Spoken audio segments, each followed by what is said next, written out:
Welcome to Lead and Follow, a podcast that explores how great collaboration actually happens. I'm your host, Sharna Fabiano, author of the book Lead and Follow, The Dance of Inspired Teamwork.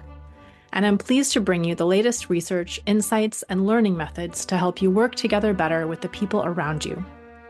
I help founders, solopreneurs, and new leaders become great at collaborating because I've seen how much more becomes possible when people integrate their ideas, perspectives, and strengths in a practical way. To learn more about coaching with me and for a one-time discount on your first session, go to sharnafabiano.com/coaching and enter the promo code podcast. The link is in the show notes. And now, here's the episode. Today, I'm excited to be speaking with Dan Jenkins, Professor of Leadership and Organizational Studies at the University of Southern Maine. He received his doctorate in curriculum and instruction with an emphasis in higher education administration from the University of South Florida. Dan is co-author of The Role of Leadership Educators, Transforming Learning, and has published more than 40 articles and book chapters on leadership education. As an award-winning international speaker and facilitator, Dan has engaged thousands of leadership educators, students, and professionals on topics such as leadership pedagogy, followership, and curriculum and course design. Additionally, Dan is co-founder of the International Leadership Association's Leadership Education Academy. He's vice chair of the Collegiate Leadership Competition and associate editor of the Journal of Leadership Studies. Plus, he's co-host of the Leadership Educator Podcast. Dan, I think it's safe to say that you are a leadership education super nerd. Welcome to the podcast. I'll take that title. Thank you. I'm really excited to be here. Awesome. So as listeners have probably gathered from the introduction, you're someone who spends a lot of time thinking and studying about the leadership learning process. But what may not be immediately obvious is that you've also done a lot of really innovative work integrating followership learning and leadership learning together, which of course is our not so secret agenda here on the Lead and Follow podcast. So I'd like to just start by asking you, how's your own thinking evolving right now about followership and leadership? Just coming off of so we're recording this in, I guess, it was the middle of April here in 2023, and coming off of a fantastic experience at the second Global Followership Conference that was held in Newport News over at Christopher Newport University towards the end of March. And it's great to see the evolution of leadership. I guess in my context, leadership educators, folks that are in leadership education, training, and development spaces being more open to integrating, incorporating, teaching aspects of followership in their spaces. And to, that doesn't mean that everybody is drinking the Kool-Aid. We're in the middle of an interesting part of our program here at the University of Southern Maine. We have a new PhD program. Our first cohort of students started in 2020, so they're in their third year, and they're actually taking their comprehensive exams for the first time. Well, we're facilitating that process for the first time right now. And we were designing a question for a track in that program around leadership education. That's like a concentration that some students are working towards within the program of a couple that they get to choose from. And we were developing one of the comprehensive exam questions, and one of the options that we were going to put out there was that students were going to be asked to develop a course on followership. And we had quite an epistemological and philosophical debate amongst our faculty about, is this a credible theory? Is it even real? How could we have students, be asked to do that if it's, if there's still some question? And so it just got to this point where look, I wasn't trying to offend anybody. I just thought, hey, let's develop a course on followership. Why not? In fact, we used to have a course on followership on the books at our university years ago. It was a 1 credit, exploring, topics course. Unfortunately, it fell off the curriculum about 4 or 5 years ago, but that's beside the point. But, it's interesting to see that while you've got folks that are all in, right? They live and breathe followership. You still have some folks that are skeptical of how it kind of ebbs and flows within kind of the greater leadership study. Well, any subject that's worth studying, I think, has its own little controversy. So I welcome the debate because it just develops the concept in our own minds more. So since you're someone who has embraced followership as a real thing, I'd love to have you share with listeners some of your favorite ways to introduce it to students. There was a issue of New Directions for Student Leadership, which is a great publication. And there was actually a whole issue on followership and teaching followership that came out in 2020. And I had met Dr. Angela Springer at a conference several years ago, and we came together to co-author a chapter in that on followership education for post-secondary students. And I always take a very practitioner-forward approach to writing these types of things. And so one of the things we knew we wanted as part of that chapter was just like examples, resources around if somebody was going to pick up that chapter, could they then go and teach followership in their class, shortly thereafter, or have some resources of which to do that. And we do point out some of these practices. Two I'll share that are brief. One of the ones I borrowed from Mark and Samantha Hurwitz, which I saw them present at a conference and hadn't actually met them yet. So it was kind of ironic that now we've been in some more spaces together. But in a packed room, they asked the question, something to the effect of, how many of y'all are, the top dog in your organization and everybody reports to you, or something to that aspect? And, maybe one or two hands will grow up. There might be someone who owns their own business or a college president in the audience, and so after those hands went down, the next question was, how many of y'all report to at least one other person in your organization? And, 99% of the room's hands go up. And so, I guess the snappy remark after that was, so why are we spending all this money on leadership development? And so it just gets us thinking about, okay, well, we're not all in leadership roles all the time. In most cases, we're reporting to somebody else. We're supporting someone who has more, I guess, maybe authority or position power within an organization to hopefully work towards the common purpose of that organization's mission and vision. And so, what does that look like? And to really emphasize that, because it's tough introducing this topic sometimes, which maybe I'll get to a little bit later in the conversation. Piggybacking off of that, for a workshop we did a few years ago, we as a co-author of a book, The Role of Leadership Educators Transforming Learning, we were doing a full day pre-conference session at the Leadership Educators Institute. I think this was back in 2018. We were trying to come up with a activity to really emphasize this specific idea that experiences we have both in leader and follower roles are important for leadership education.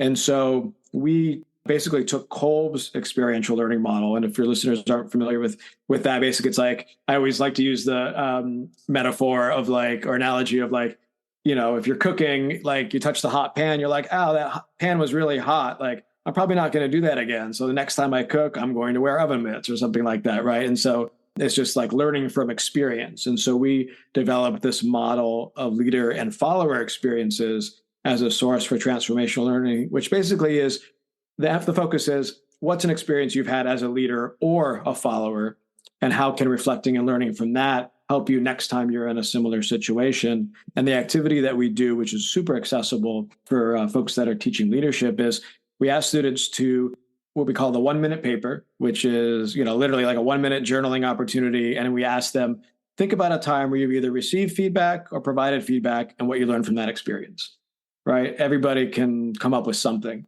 And then once they've done that, they'll share it with a partner or whatever. And then we'll actually debrief that step by step and emphasize that point that, right, whether you were providing feedback or receiving feedback, there were opportunities for learning either way to become a member of your organization, leader, follower, whatever it is. And then actually one of my co-presenters once, as we were doing this, said, well, who's to say that the one giving or receiving feedback is the leader or the follower, right? You could really get into a meta conversation about that. But those are two of my favorites for sure. I really appreciate your focus on the practical application and making, a concept like followership, meaningful for people through real experience or real activities. And I've had the pleasure of experiencing some of your role plays at the conference. So I have that in my own body right now. I want to ask you to talk a little bit more about students. How do you notice them responding when they're put in these situations, especially if maybe they haven't heard the term followership before? How does that change how they understand leadership or their own mental concepts?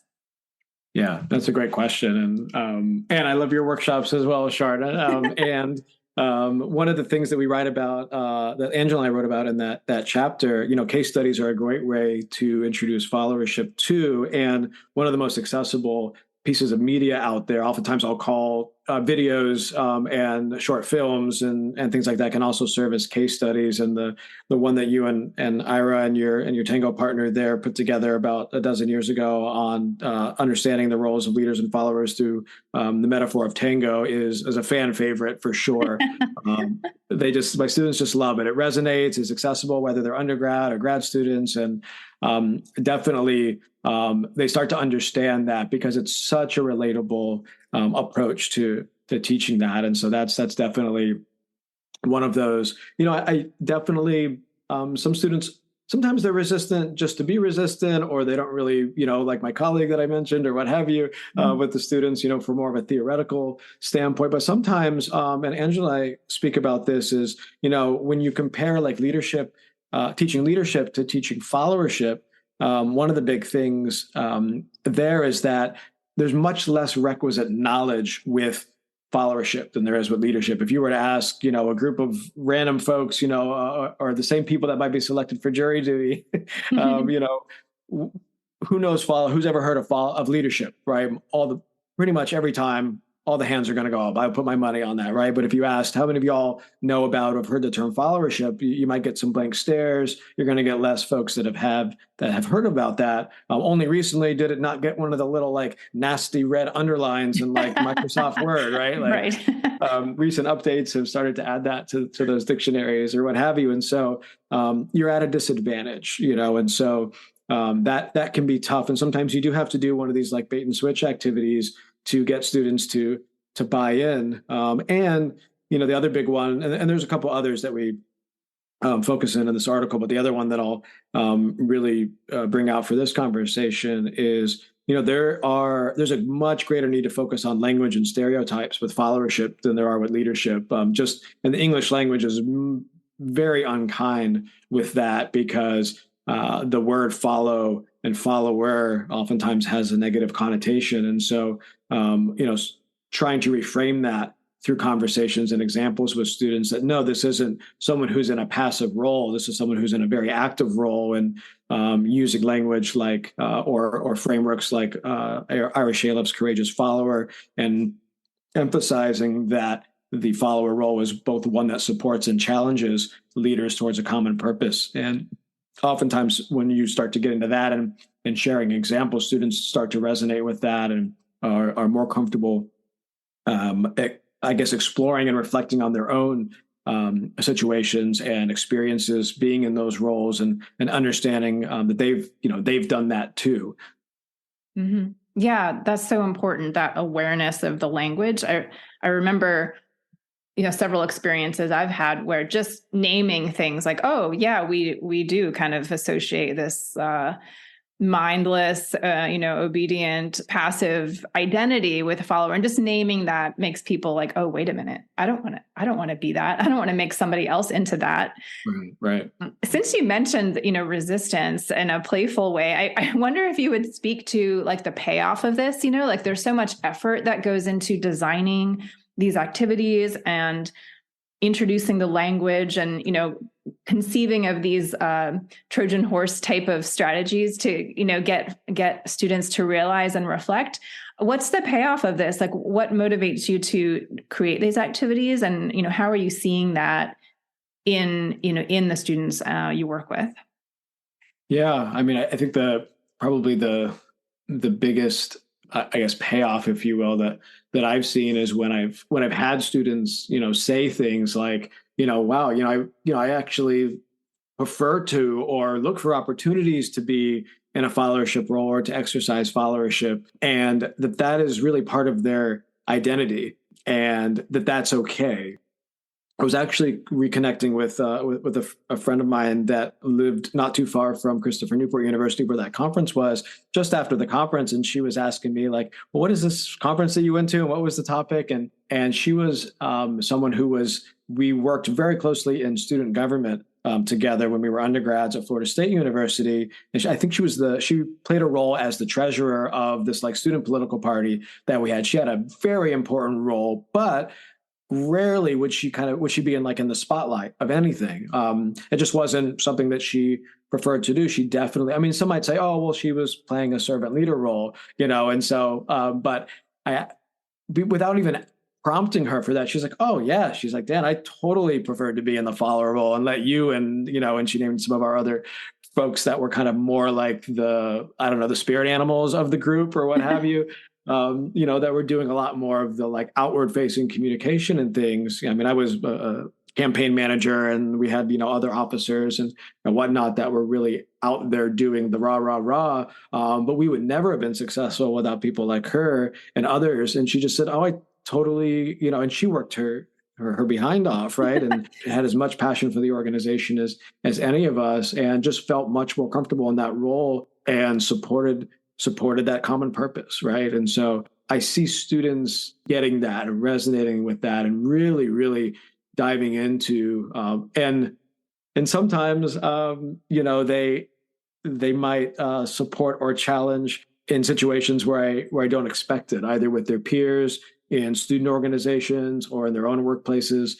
But oftentimes it's, and I guess a plug maybe for a courageous follower, again, which I know I brought up before, but that's of all the classes that I teach and all the books that I assign in different subjects and what have you, or different topical areas of our courses, like that is one where students say, I'm keeping this one. I bought it for my boss or my brother or my sister or my colleague or my cousin or whatever. And I think it's because we talk so much about identities, and whether it be the professional or the student or leader or follower in higher education, and students really find that oftentimes that they do relate very much so to that part of their identity through this idea of practicing followership and or being, an active follower.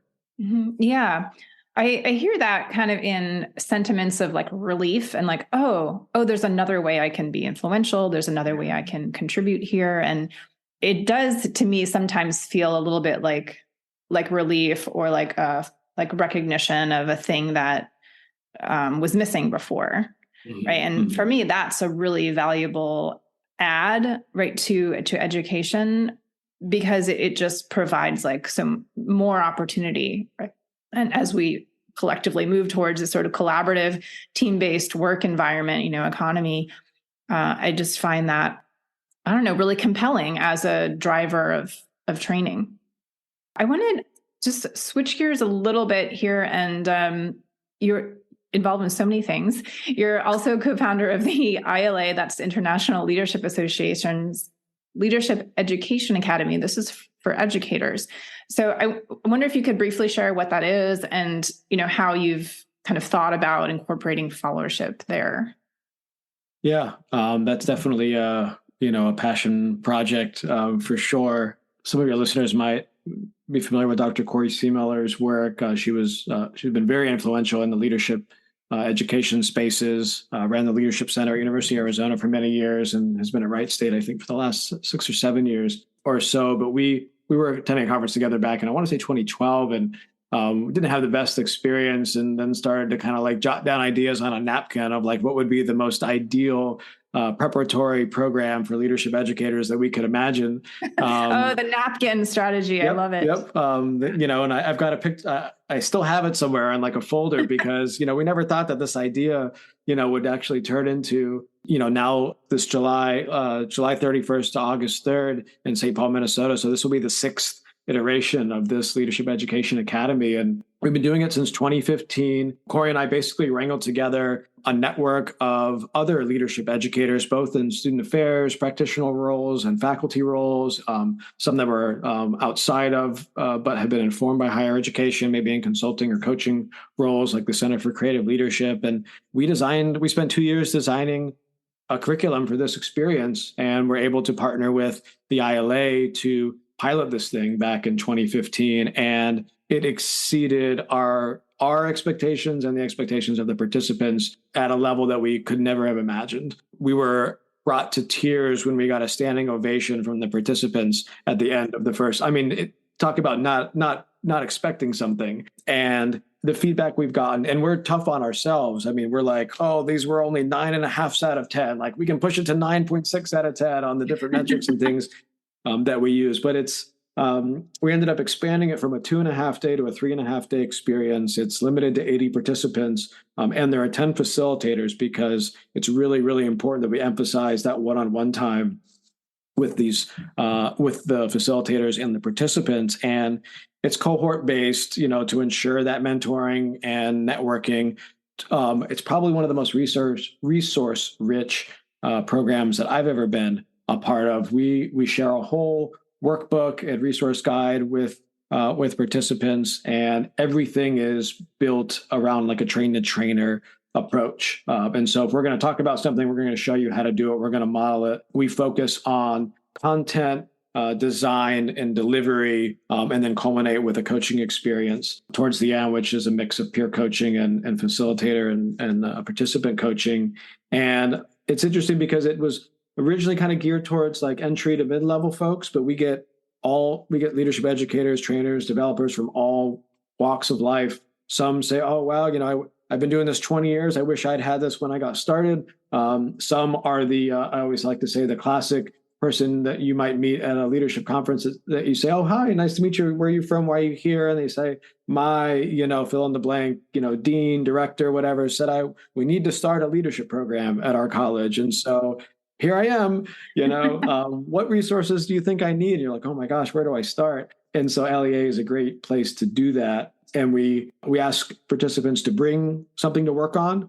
Of course, they're designing a program, they're redesigning, evaluating, whatever, that they can use kind of as a touch point throughout. And that's a big part of it. And then to just emphasize real quickly to the train the trainer, I mean, there are at least a half dozen different sessions throughout where we do what we call like it's like a roundtable breakout where you have stations that facilitators will basically stand by, their table or whatever. And if you want to learn about teaching authentic leadership or the Clifton Strengths Finder or whatever, we'll just basically put up like a list of and facilitators will hold up like a sign and we'll, 25 minutes, let's go to this one, ring a bell, go pick the other one. And so you can experience like a dozen different, even more intimate train the trainer style sessions during that. And a lot of times participants say, oh, I can only choose 4 and I wanted to go to all 10 or whatever, and so we still provide the resources and things and facilitators are great with following up if, somebody missed their session or what have you, but it is super immersive and just a blast to be able to be a part of. And it's so rewarding that this thing still exists, more than 10 years later now since the original napkin.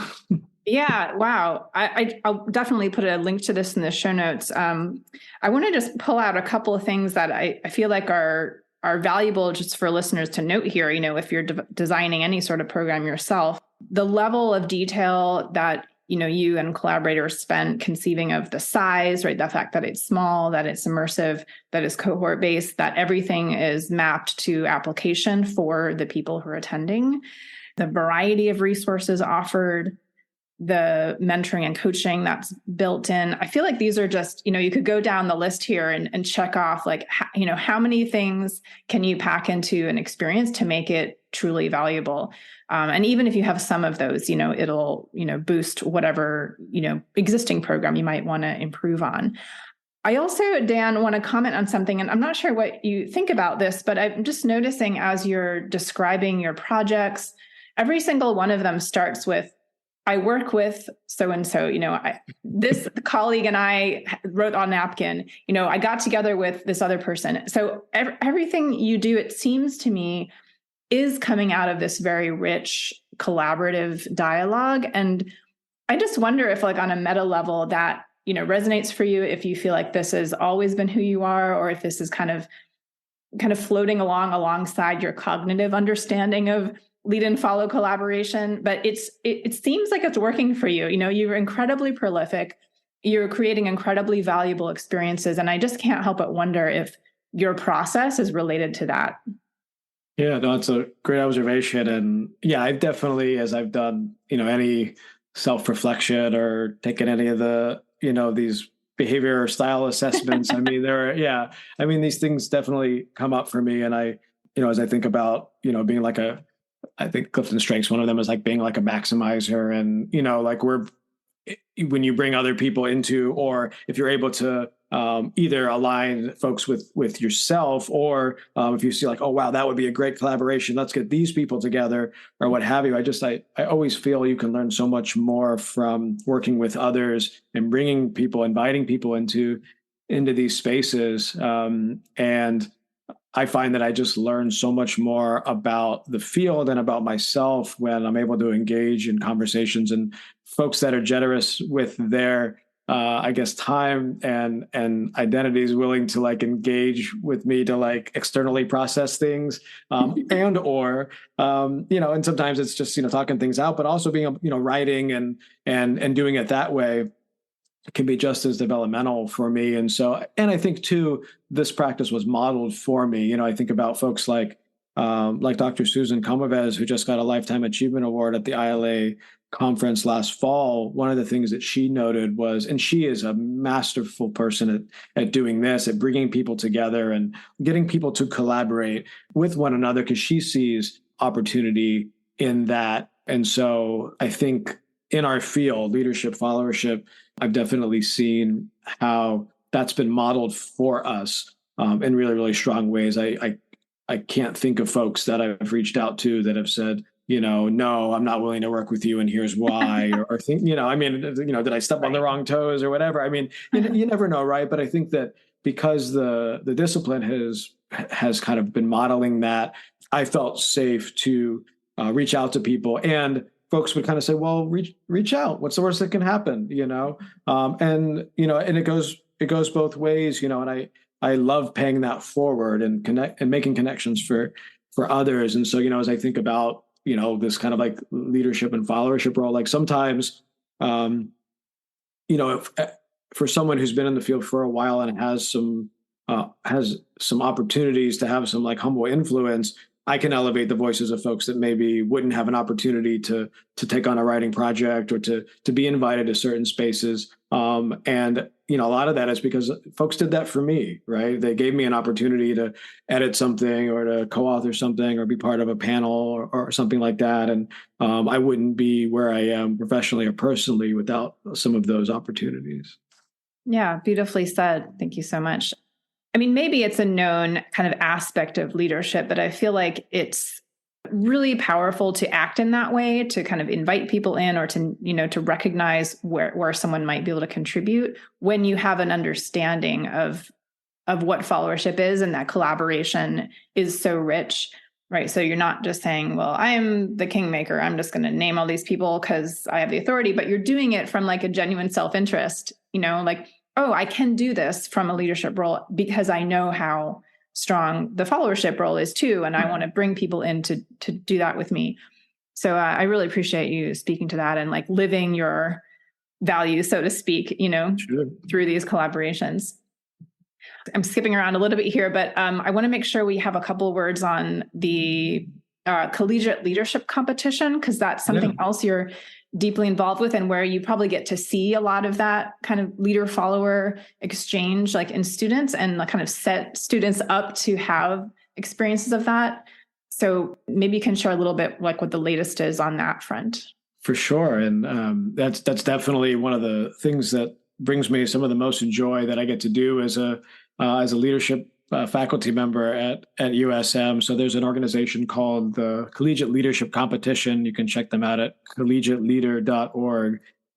This came out of ideation from a faculty member at John Carroll University, Scott Allen, who had this idea of a leadership Olympics about a decade ago. And that evolved into what is now an intercollegiate and international competition amongst college students, where there is a full curriculum that is offered to folks that register. There is a fee to participate, but you are provided with tons of resources and activities. And basically, the premise is, why do people practice? They practice to compete or perform. What is it like to practice leadership, right? And to eventually compete head to head.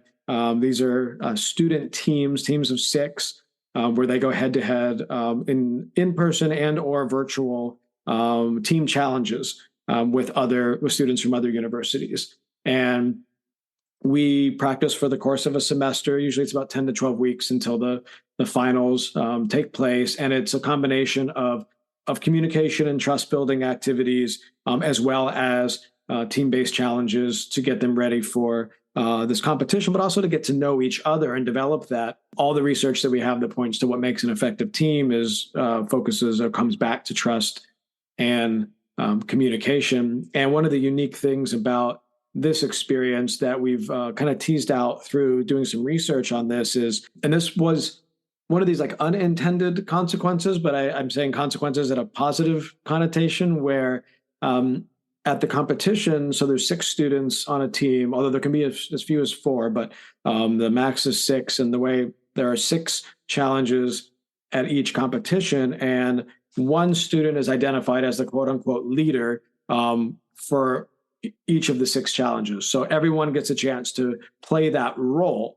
There's 2 outcomes that we found from that. One is we practice that way too. And so throughout the course of a semester, we might run 20 to 30 practice scenarios. And as a result, everyone has had a chance to be in both the leader and follower role.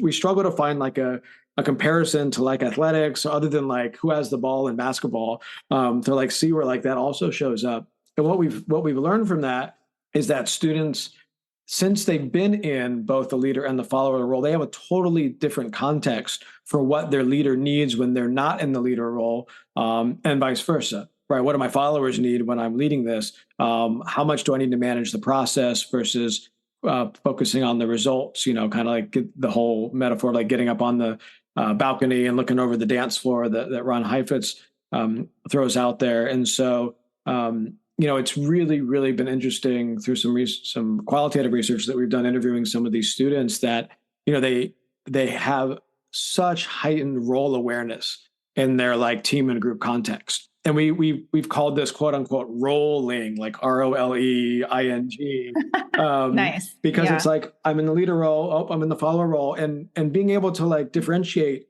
between those 2 roles interchangeably with like extreme, like you said, like meta or like mindfulness. And we've noticed that like this follower identification has like really increased their skill capacity as a team member. We've also referred to it maybe as like situational followership, right? Like what type of follower do I need to be in this situation? Do I need to speak up more? Do I need to step back more? In fact, some of the students we asked about this in one of our research studies, they would say, well, normally I wouldn't speak up, but I did, or I would speak up a lot and I held back because I didn't want to derail the team, or I knew that the leader had something going there and I didn't want to, kind of mess with that process. And students report just being much better team members. Yeah, I just love to hear that. It's so exciting. And I love these new phrases like role awareness, rolling, right? Situational followership. It's so great to have vocabulary to describe what you're doing when you're not the leader, right? Because that happens all the time, right? We're always not the leader. We just don't have the word to describe it, but now we do. And that's really exciting. I was going to ask just one more thing about this kind of before we wrap up. You said that trust and communication is so crucial. Have you noticed students sort of articulating like how they contribute to that from the different roles, or is that kind of more like something that just happens by nature of switching, by rolling back and forth? Yeah, no, I've got actually have some quotes up. I was looking back at one of the presentations we actually gave at that global followership conference. I'll read 2 of these because they're so fun. And we would ask the students about I think that one of the research or one of the interview questions we were asking these students, this was after the competition in 2022, about how they think, just learning about followership had an impact on how they understand leader and follower roles in that context. And one of the students said, they said, and then you learn about followership and you're like, oh boy, maybe I shouldn't just step up and be the leader all the time. Before I would not have wanted to be a follower, but now I'm like, please give me the follower role. I know how to support you better than I think I know how to lead you. Like, wow, right? Like that, like what a powerful quote.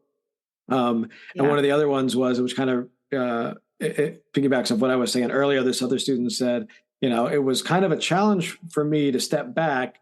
But it was really interesting to be able to not just step back, but know that my team is going to be great no matter what. I felt like in my role on our team, I was stronger in the follower role. And so I shifted my normal role, right?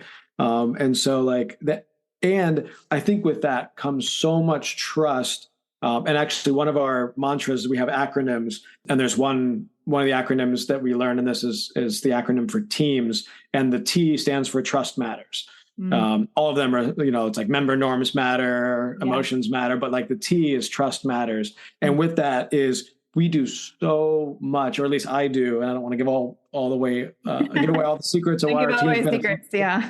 Yeah. But we spend so much time doing learning activities around discussion and dialogue and communication, because if they can't communicate with each other, they can't trust each other. If they can't trust each other, they can't communicate with the other. And with both of those things, they can't be effective in a team atmosphere.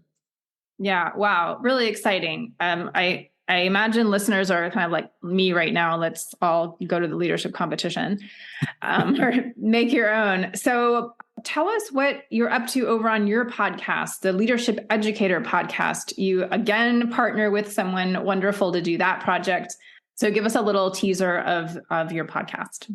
Yeah, no, it's a fantastic project. Again, yeah, you're maybe I don't think about that theme as much as I should in my life and career here, but I mean, I just love being able to process things with other people and collaborate. And Lauren Bullock, who I do the podcast with, she's an assistant professor of instruction over at Temple University. We shared, both a shared interest in leadership education, but kept running into each other at leadership conferences. And we also both at somewhere in our academic pursuits earned a degree from Florida State University. So we shared that.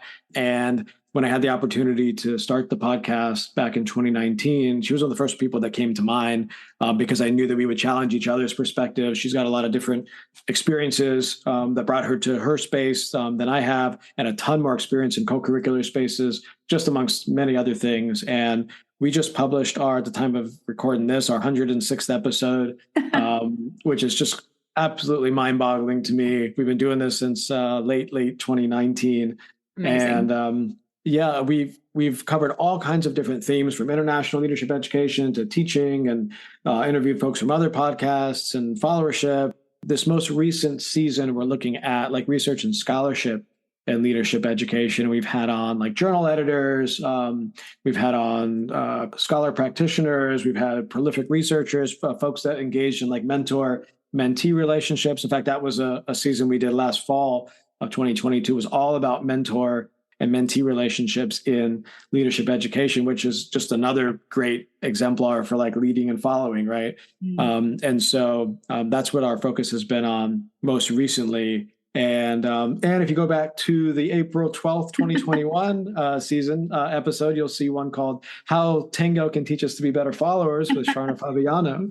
So check that one out as well. And you can, if you go to leadershipeducator.com, you can find the Leadership Educator Podcast, and we're all, anywhere you get your podcasts, you can find ours. So thanks for the opportunity to share that. Yeah, absolutely. Listeners, please head over there to the Leadership Educator Podcast. Anything else, Dan, as we wrap up here, you wanted to share? I mean, you're just overflowing with resources here, but anything that's top of mind that you want to kind of make sure you include here or share with us as we close? I just say, don't be scared to introduce and teach followership in your leadership education training and development spaces. There are resources, there are activities, there are instructors' guides and other things that do have this information in them. And, glad to share myself, reach out. I'm always glad to be part of the conversation. And take high risk, high reward, teach some followership in your next opportunity to interact with leadership learners. Wonderful. An excellent note to end on, and a worthy challenge to leadership educators everywhere. Go ahead and try some followership in your classes and workshops. I will be posting a very long list of resources for you in the show notes.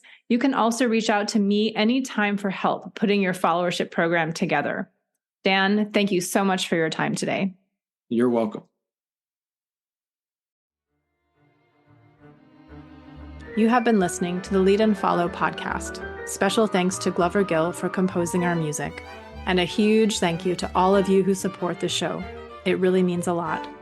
If you enjoyed this episode, please share it with a friend or consider joining the Lead and Follow fan club for as little as $3 a month. There's a link at the bottom of the show notes.